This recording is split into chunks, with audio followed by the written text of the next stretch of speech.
अध्याय 17 श्री गणेशाय नमः.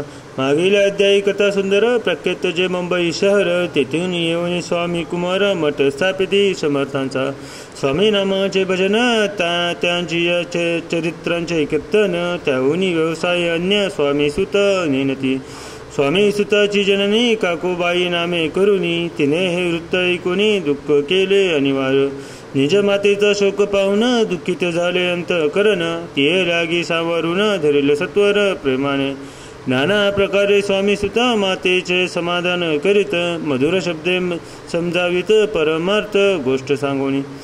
याची पिश्चात बाधा झाली किंवा कोणी करणी केली याची सोय पाहिजे पाहिली पंचाक्षरी आणोनी.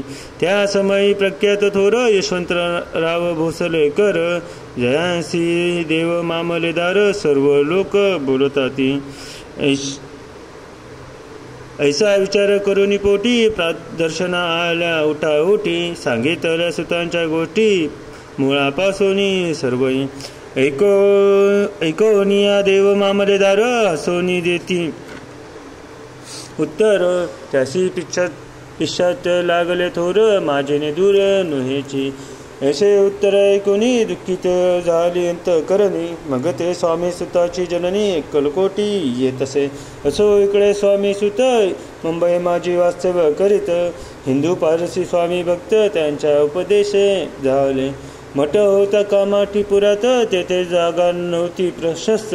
मग दिली कांदेवाडीत जागा एका भक्तिनीने. तारा नामे त्यांची कांता तेही त्रास देत स्वामी सुता.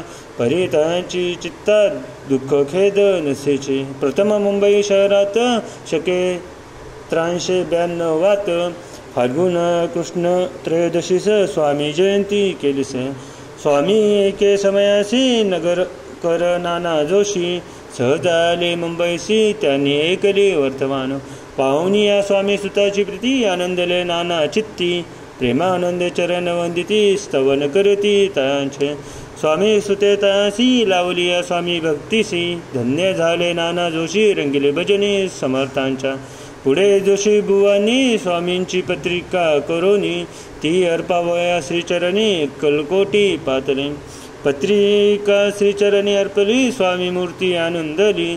समर्थ त्यांची आज्ञा केली नगरा वाजवा म्हणूनी. नगरा वाजविता जोशी हसू आले समर्थांशी. पाहून या स्वभक्ताशी परमानंद झाला. असं कलकोट नगरात शके 1793 प्रथम स्वामी जयंती करीत स्वामी सुत आनंदे. छेली खेडे ग्रामात प्रथम स्वामी प्रगट होत. विजयसिंग नामे भक्त गोट्या खेळत त्या सवे. स्वामी सुत दिवसेंदिवस स्वामी भक्त करोनी विशेष.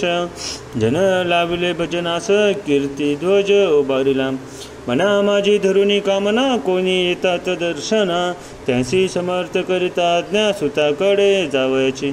स्वामी सुतही त्या प्रती मनातील खून सांगती. ऐकोनी जनचकित होती वर्णिती ख्याती सुताची. एकदा सहज स्वामी सुता अक्कलकोटी दर्शना येत. तेव्हा समर्थ राजवडत राहिले होते आनंदात. स्वामी दर्शन घेताला विना तोन सेवी उदकान्न. ऐसे एके दिवशी झाले 3 निरहार राहिला. मग वाड्यासमोर जाऊन आरंभिले प्रेमळ भजन.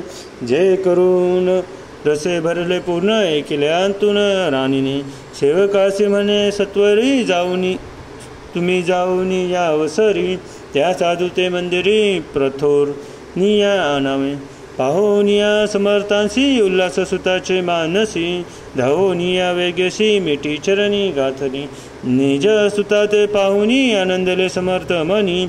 कर फिरविला मुखावरुनी हस्ती धरुनी उठवले. अक्कलकोटी त्या अवसरी बहुत होते सेवे करी. परी समर्थांची प्रीती खरी स्वामी सुतावरी होती. स्वामी सुत रात्रंदिनी समर्थां पुढे करीती भजन, पायी खडावा घालून प्रेम रंगे नाचती. एके दिवशी श्री समर्थ बैसले असता आनंदात, स्वामी सुत भजन करीत पायी खडावा घालूनी. एकांत समय साधूनी समर्थ सांगती त्या गाणी, आम्ही जातो निज धामी वारसा पुढे चालवावा. स्वामी वचन ऐकोनी स्वामी सुत निशब्द होई, कल्पना न सहाय त्यासी स्वामी विन कैसे जीवन. वारंवार विनवी स्वामीसी ऐसे न करावे काही, मी अजानले करू तू माझी आई. स्वामी धरती हृदयाशी म्हणती आम्ही तव हृदयी वास करू निश्चिती, चिंता न करावी. असो मग स्वामी सुत ते स्थळ सोडून त्वरित, नगराबाहेर येत मार्ग धरती मुंबईचा. स्वामी वचने दुखवला अंतरी बहु खिन्न झाला, परतोनी नाही आला जन्म वरी अक्कलकोटे.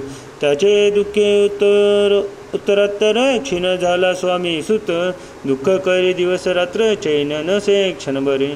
तोची रोग लागला शेवटी आजारी पडला, ऐसा समाचार समजला अक्कलकोटी समर्थांते. स्वामी सुताची जननी राहतसे त्या स्थानी, तिने हे वर्तमान ऐकोनी विनवित समर्थांते. मग समर्थ त्या अवसरी मुंबईस पाठवले सेवेकरी, म्हणती सुता ते सत्वरी मज सन्निध आणावे. परी सुत त्या सांगती आला नाही अक्कलकोटी, विरह दुःख त्याचे पोटी रात्रंदिनी सलतसे. मग सांगती समर्थ त्यासी घालून विपेटीत, घेऊन यावे त्वरित कोणीतरी जाऊनी.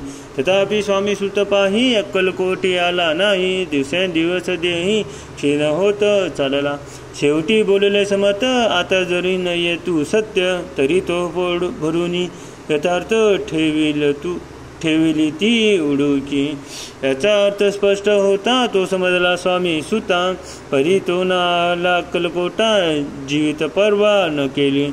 आजार वाढला विशेष श्रावण शुद्ध प्रतिपदेश, केला असे कैलासवास सर्व लोक हळहळती.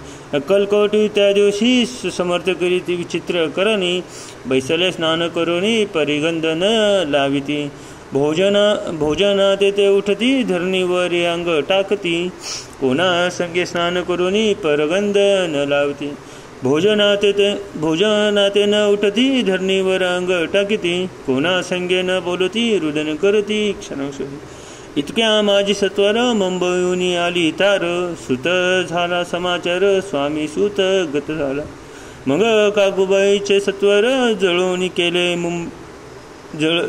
केले मुंबापूर, तेथे समजला समाचार परम पावला आत्मज. निज पुत्र मरण वार्ता ऐकोनी करिता आकांता, तो दुःखद समय वर्तिता दुःख अंतरी होतसे.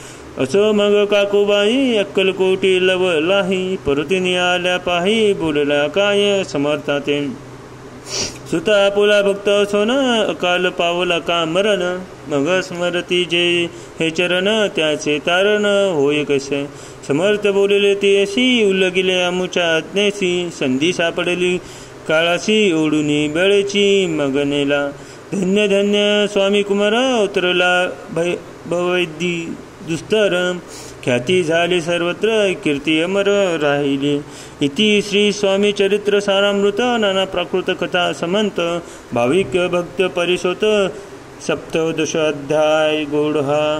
श्री भगवच्चारण परमस्तु. श्रीरस्तु शुभभवतु.